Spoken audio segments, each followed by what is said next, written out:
唱出来的古诗词传递着怎样的文化情感？女友到男友家不干活，该不该被吐槽太懒？中国的枇杷膏为啥被外国人追捧点赞？更多精彩尽在本期《杂志天下》。观众朋友，大家好，欢迎收看《杂志天下》，我是廖杰，和你一起来关注正在流行的话题。节目也正在手机江西台同步播出。节目开始，来说一说咏唱经典。最近央视的一档文化类的节目呢火了，叫《经典咏流传》。这咏呢是咏唱的咏，就是将这个传统诗词啊和这个流行音乐来结合，重新谱曲给它唱出来。简单的概括就是把背诗变成了唱诗。一直以来说到古诗词啊，说到经典呢，大家不由自主呢就想起了那几个字，叫熟读并背诵全文。可以说呀，是不少人的童年阴影。但其实呢，古诗词啊也可以有另外一种打开的方式啊。你看古典诗词大都有什么呢？韵律节奏，能吟能唱啊。很多的经典诗词啊，在古代那都是当时的这个流行歌曲啊。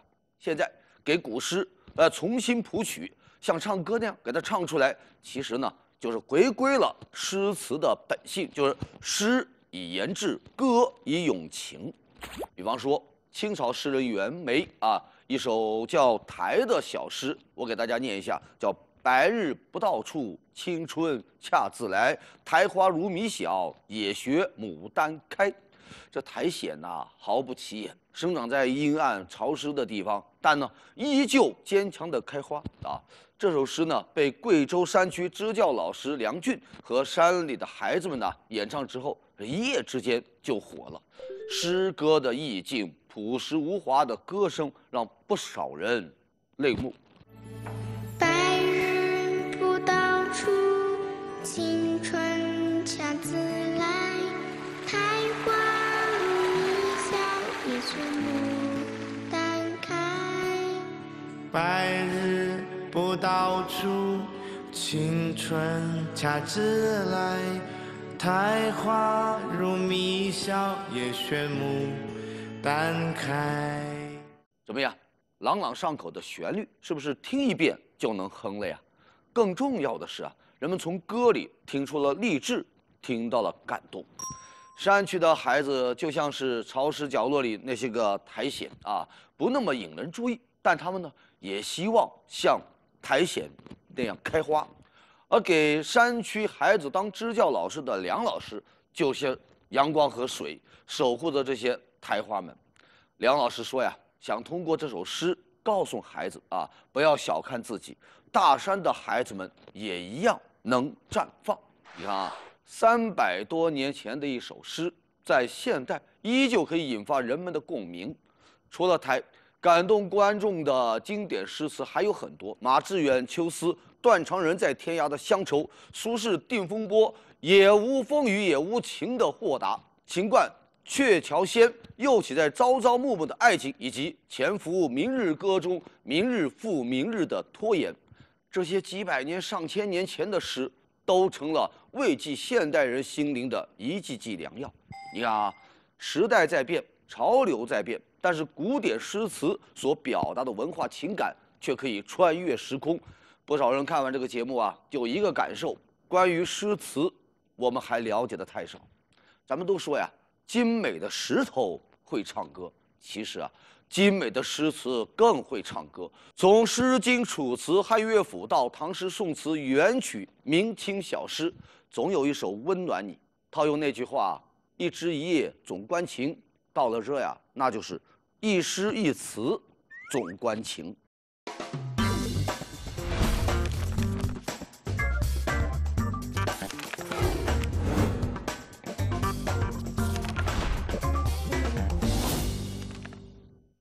好，我们接下来说一说招聘的话题。最近，北京市人力社保局发布了一个通知，要求在招聘会现场必须要设就业歧视投诉窗口，严厉打击虚假招聘和就业歧视的行为。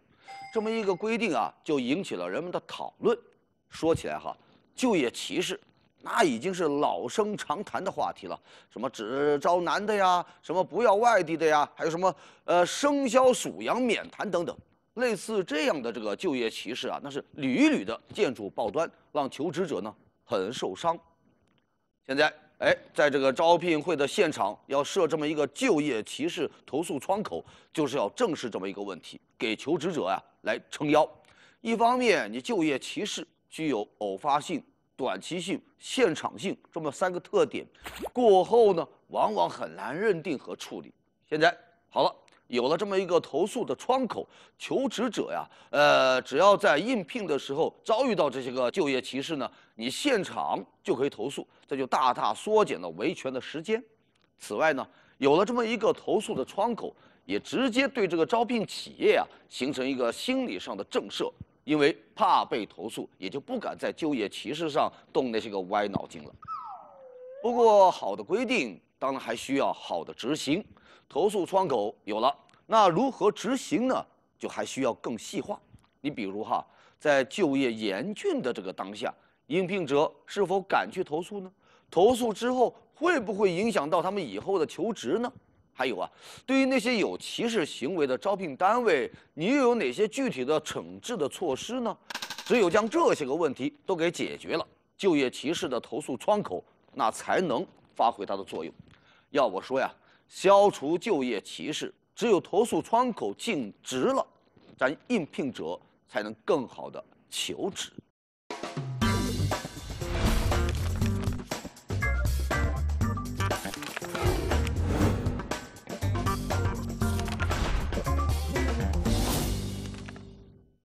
好，继续来关注热点话题。你看，最近全国各地的交警服务大厅，被挤爆了。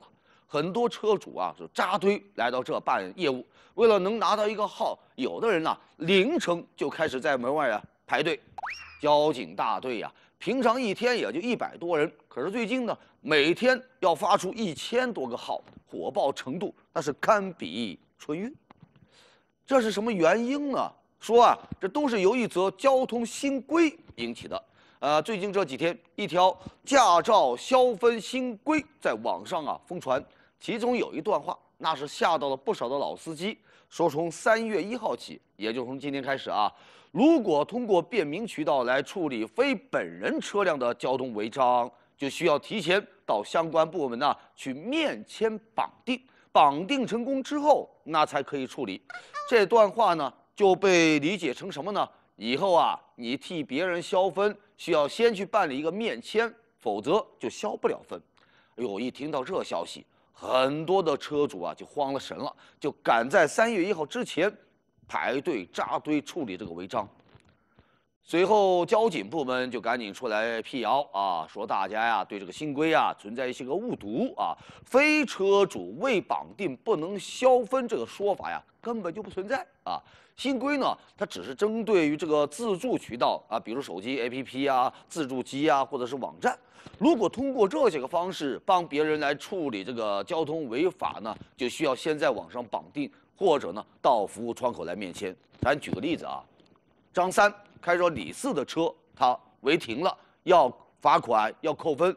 以前呢，张三带着自个儿的证件在自助机上就可以处理了，但以后不可以张三的驾照必须绑定李四的车，那才行。根据规定，一辆车可以同时绑定3个其他人的驾照，再加上车主本人，也就是说，一辆车可以有4个驾照来消分处理。在这里呢，我们就想特别提醒各位如果你是去到这个窗口去现场办理业务呢，以前怎么办，现在还是怎么办？没变，不用着急本来嘛，新规是想推广网上服务的新功能，免掉大家奔波之苦，没成想引发了车主的集体恐慌因为事发突然，目前新规的执行日期呢，已经由原来的3月1号推迟到9月1号。这么一个新规定，其实还有一个目的那就是防范什么呢？黄牛。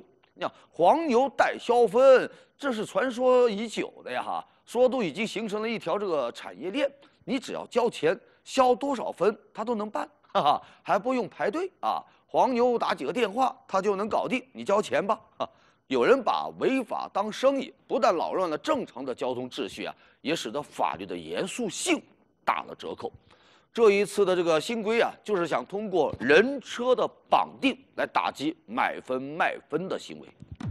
不过也有人就不这么认为，说有了这些个限制啊，恐怕从今往后啊，黄牛消分它又要涨价喽。为什么这么说呢？人车绑定，你只是通过技术手段来约束这个黄牛，恐怕没有触动到黄牛真正的根基。你看啊，甭管是依托、票托，还是这个消这个扣分的这个黄牛，他们都有一个共同点，就是和内部的工作人员有着千丝万缕的联系。他能拿到咱普通人拿不到的资源，所以要我说，打击黄牛代消分，在堵住外部漏洞的同时，还应该斩断内外勾结的可能。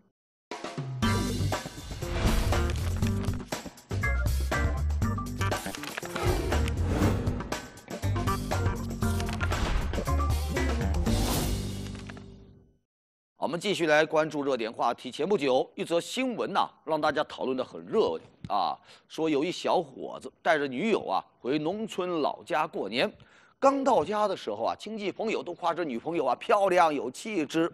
这小伙子的开心觉得脸上特有面子。可是在家待了几天，这评价慢慢就不一样了。说这个女朋友竟然就遭到全家人的集体差评。这个女神女友怎么就成了吐槽的对象呢？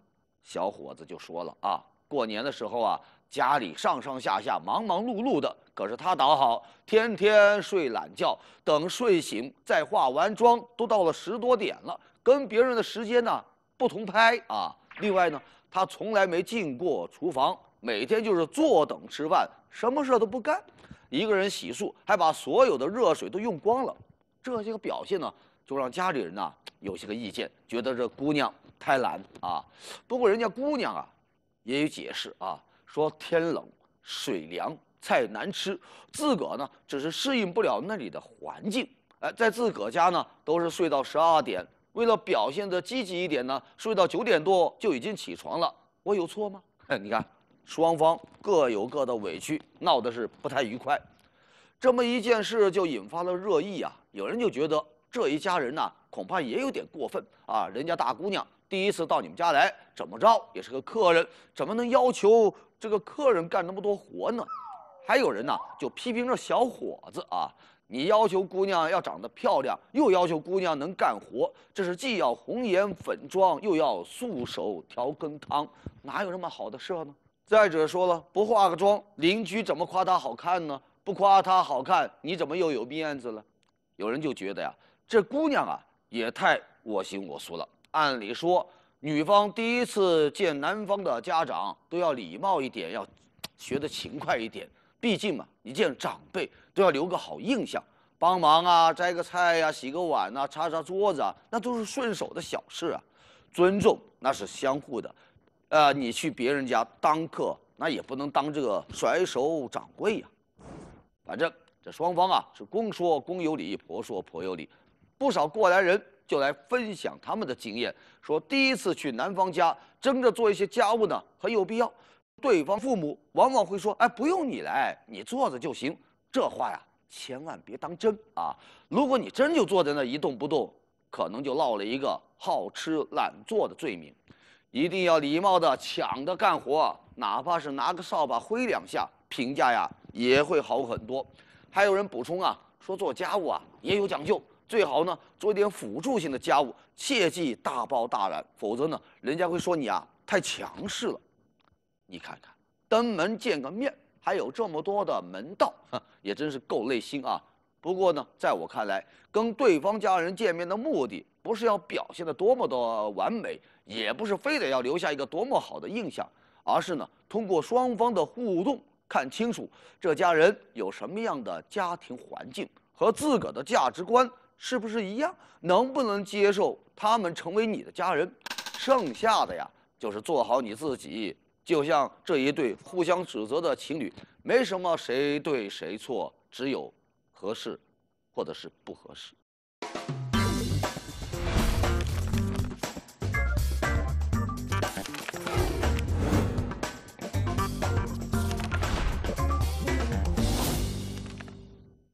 好，接下来我们进入到板块杂志标题，最新一期的《看天下》文章标题：北极又发烧了啊！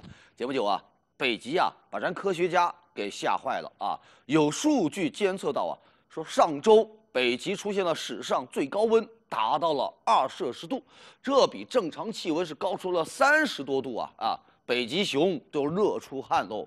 通常情况下，现在这个北极啊，因为没有阳光的照射，应该是一年当中最冷的时候。可是没想到一反常态，温度呢暖到冰点以上，创下了史上最高温的记录。有气候学者呀是分析啊，说北极气温升高是因为有一股暖流直接穿过北极中心，这么导致的。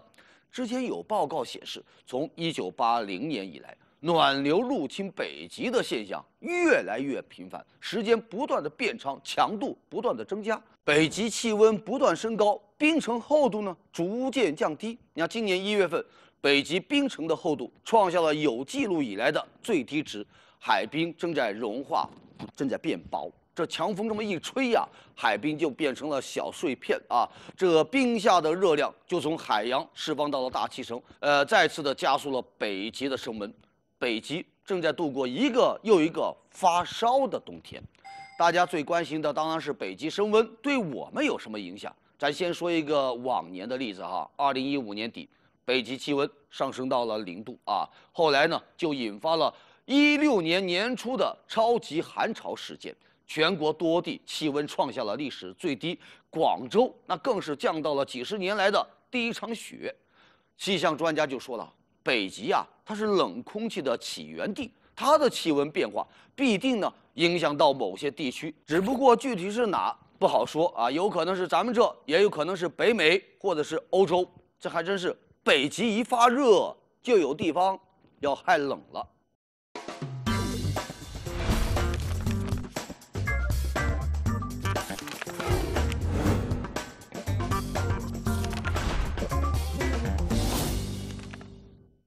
好，接下来另外一个板块，杂志图片。美国航空航天局公布了一组木星南极美图，醒目的蓝色漩涡以复杂的图案扭曲，看上去啊像是一幅抽象的油画，神秘绚丽，美哭了。咱啥也不说，手机壁纸换一换。河南王家沟的村民拍了一张全村福啊，在一个4米见方的大红的福字下，700多人笑逐颜开呀。这村里老人就说，多少年过年都没有像今年这么热闹。为了拍一张全村福啊，村支书张罗了大半个月，因为年轻人纷纷离开村了，这户口在册的800多人，留在村里的呢只有300-400啊。这么一张全村福啊，就是为了留住全村人的记忆，留住那一份乡愁。浙江神仙居景区啊，因为下雨产生了雾气，整个景区啊一片朦胧，山峰在大雾中若隐若现，就像是置身于仙境一样。这还真是景如其名，神仙居。都说山不在高，有仙则名，这是山不在高，有雾就行。主人带着巨型的宠物狗狗去爬山，上山的时候，狗狗兴奋，一路跑上山顶。可上山容易下山难呐，下山的时候，这狗狗说什么都不肯走啊，没办法呀，主人只好把它呀从山顶一路抱了下来。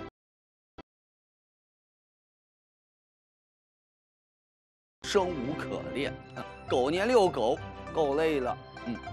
英国一小城，成千上万只八哥鸟飞过天空，那场面是相当壮观啊！别紧张，你家的电视机没毛病，那密密麻麻的雪花点呐，都是八哥鸟。这遮天蔽日的景象吸引到不少市民围观拍照，有的人就打趣啊，说这是鸟界的春运。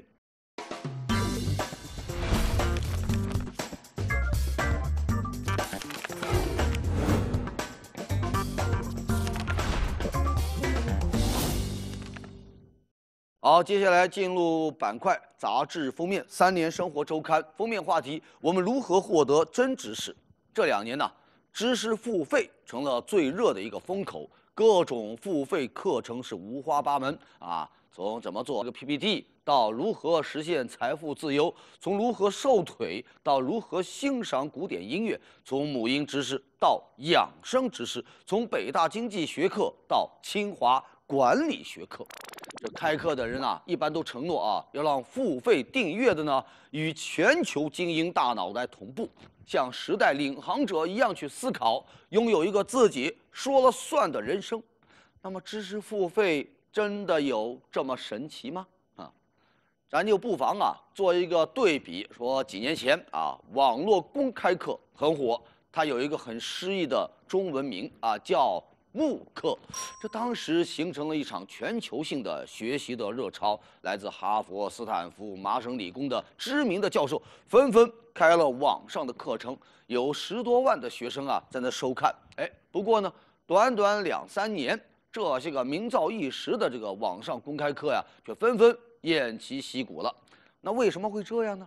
对此啊，《纽约时报》做了分析啊，说慕课呀，它这个理想很美好啊，他想让世界上最好的教育普及到每一个人，但是呢，他对人们的时间、精力、学习能力也提出了过高的要求啊。在几大平台上，学生的课程完成率都不到10%，那些完成了课程的呢，都接受过良好的高等教育。这也就意味着，在慕课上真正能获得知识的人，恰恰是不太需要慕课的人，因为他们有学习的主动性和自觉性。那现在，网络公开课转向了知识付费，传授知识的方式呢，从视频变成了音频，从整块时间转为了碎片化时间，这就简化了学习的难度，帮你整理好了知识点，并适时的呢加一些有趣的笑点，增加学习的兴趣度。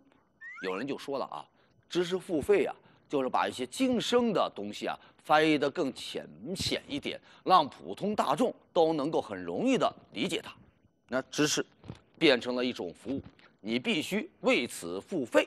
但问题是，在这么一个嘈杂的网络环境里，我们如何判断一个知识付费的商品它是否足够好呢？这杂志里边呢还有一篇文章，标题就是“与无知共处”啊。在文艺复兴时期，每年出版的英语的这个书籍啊有400来种，一个人可以轻轻松松给它读完。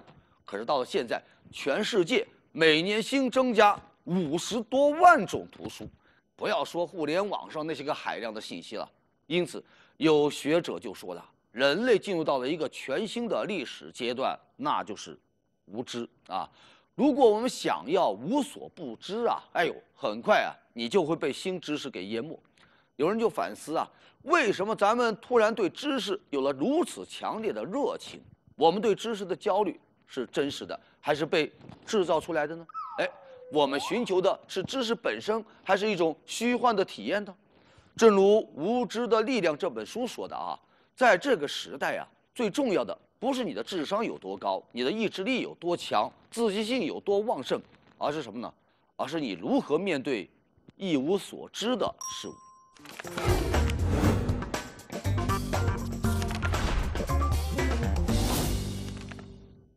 好，继续回来。最近啊，枇杷膏在美国火了啊，这华人药店呢都卖断货了。根据《华尔街日报》的报道，不少美国人高价买这个枇杷膏，用于治疗咳嗽。这个冬天呢，美国呀也跟咱这样发生了流感，全美50个州有49个州出现了流感疫情。在咱们这呢，流感催生了一款神药，叫奥司他韦；而在美国呢，流感则让这个枇杷膏成为了神药。《华尔街日报》的这篇文章讲了一个故事啊，说一位这个纽约建筑师感冒引发了咳嗽，10多天都不见好转了，在吃了很多药都没见用。后来呢，他的女朋友因为多年前曾经旅居香港，知道有这么一种药叫枇杷膏，就推荐给他。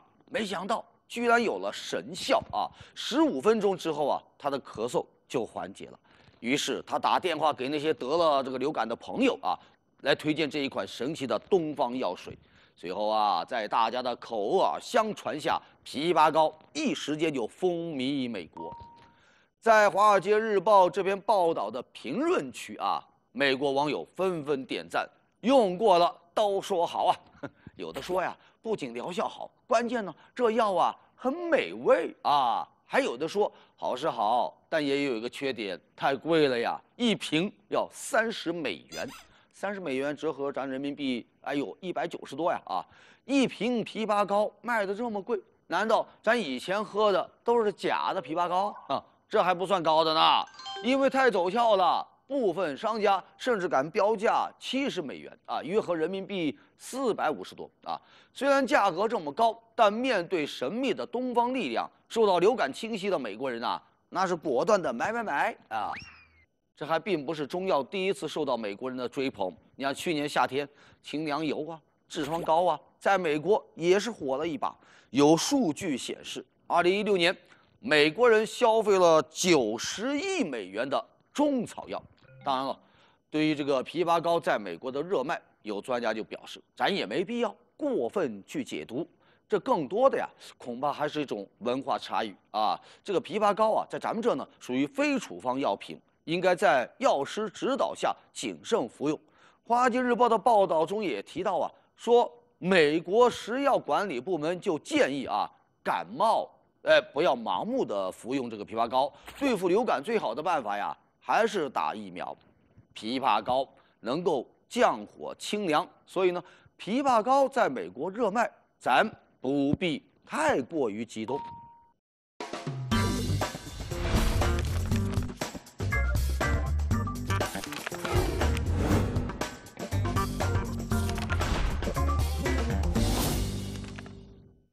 好，接下来看最新一期的《南方人物周刊》，介绍瑞慈复印人啊，指的是有些人呐，长大以后就活成了他爸妈的那个样子，复印过来的，或者呢是按照爸妈希望的方式在那生活。套用一句歌词，那就是长大后我就成了你。比方说，有些个80后，小时候最讨厌父母啊拿自个跟别人家的孩子比，心里就暗暗发誓啊，将来一定不会这样来对待自个的孩子啊，孩子喜欢怎么样就让他怎么样。可等到80后自己结了婚，生了孩子，对待孩子的学习啊，根本就做不到淡定，依旧拿自家孩子跟别人家的孩子比，也不管孩子喜欢不喜欢，就报了一大堆的兴趣班。对待孩子，他们活成了爸妈的样子；生活中，他们则活成了爸妈期待的样子。工作上听爸妈的话，考了稳定的公务员；婚姻上按照父母的意思找了他老同事的女儿。对于这样的复印人，咱们呢送他一首歌，叫《找自己》。下一个瑞词双春节，春节假期结束了，你是不是已经在期待下一个假期呢？最近啊，有人翻日历啊，翻呐，2262年有2个春节，也就是传说中的闰正月啊。咱科普一下，这个闰正月啊是非常罕见的。上一个闰正月呢出现在1640年，而下一个闰正月呢是2262年。这么一个双春节呢，就引发了关注。有人就开始期待，到时候会不会放2次假呢？会不会2个春晚呢？是不是可以收2份压岁钱呢？不过大家伙呀，只高兴了1秒，下一秒又恢复到了冷静。2262年到那个时候，早就退休了吧？有假期也无福消受了。虽然等不到那一年，不过网友的心态还是蛮好。有人就开玩笑说，如果那一年真的过2个春节，放2次假，希望我孙子，家祭无忘告乃翁啊！还有人就调侃说，朋友们呐，让我们啤酒里面加枸杞，可乐里面加党参，泡完夜店再来健身，大家努力养生，活久一点，相约2262，不见不散。好的，感谢收看《杂志天下》，读杂志观天下，杂志话题多，明天中午接着说。节目最后是天下一言。